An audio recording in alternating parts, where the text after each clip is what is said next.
Nobody expected Cleveland's season to fall apart this fast. But what's happening right now isn't just losing. It's something stranger. It's something that fans can feel in their chest. Because this isn't about one bad game, or one shaky quarterback, or even one confused coaching staff.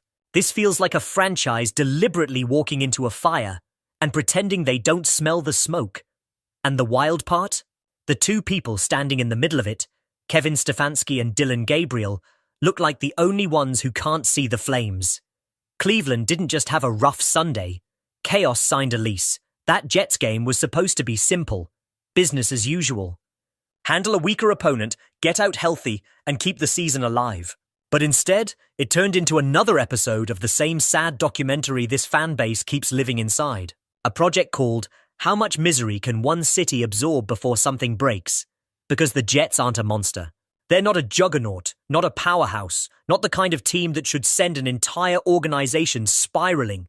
But Cleveland treated them like a final boss. And the moment Dylan Gabriel jogged onto the field, you could feel it.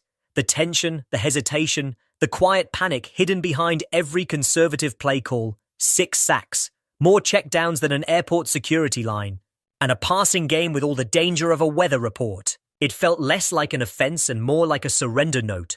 Meanwhile, on the sideline, helmet strapped, eyes forward, stood Shedeur Sanders, the guy fans can't stop talking about, the guy the team refuses to even mention.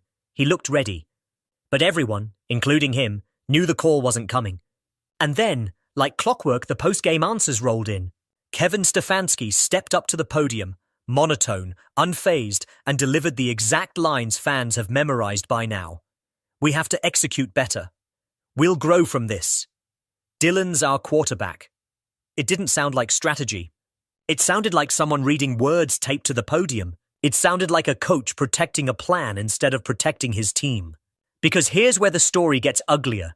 People inside the building, not random fans, but people with connections, keep whispering the same thing. Rumors say the Browns already decided Shedeur will only play the last 4 games of the season. Not when he's ready. Not when the moment demands it. The last 4. Like the script was written before the season even started. If that's true, then rolling out Dylan Gabriel every week isn't development. It's sacrifice. It's burning winnable games to preserve a preseason promise. It's pride dressed up as patience. And you want to know what hurts most? Someone warned them. Deion Sanders didn't want Shedeur in Cleveland from the jump.